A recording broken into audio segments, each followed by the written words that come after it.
9th 10th అయిపోయిన తర్వాత 10th అయిపోయింది, నెక్స్ట్ స్టడీస్ ఏంటి అని క్వశ్చన్ మార్క్ ఉంది. అంటే మా ఫ్యామిలీ ఫైనాన్షియల్లీ చాలా పూర్ అనమాట.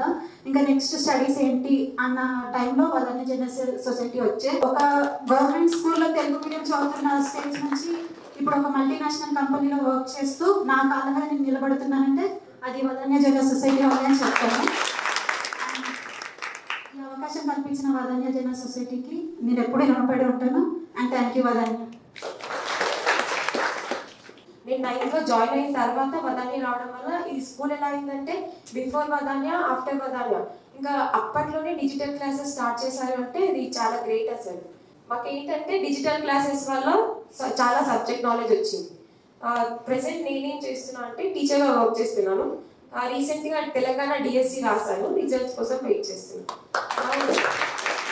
సో ఇలా ఒక టీచరే కాకుండా ఇలా ఒక ఎంఎన్సీలో వర్కరే కాకుండా మాలాగే చాలా ఇంకా ఎంతో మంది విద్యార్థులు ఉన్నారు. అండ్ ఈరోజు వాళ్ళు రాలేకపోయారు, డిఫరెంట్ సెక్టార్స్లో వాళ్ళు వర్క్ చేస్తున్నారు. అండ్ మాలాగే ఇంకా ఎంతో మంది విద్యార్థులు వదాన్య ద్వారా సహాయం పొంది జీవితంలో ఎంతో ఉన్నత స్థాయిలో స్థిరపడాలని మనస్ఫూర్తిగా కోరుకుంటూ thanks to Vadanya, thank you and thanks for this opportunity. Thank you so much.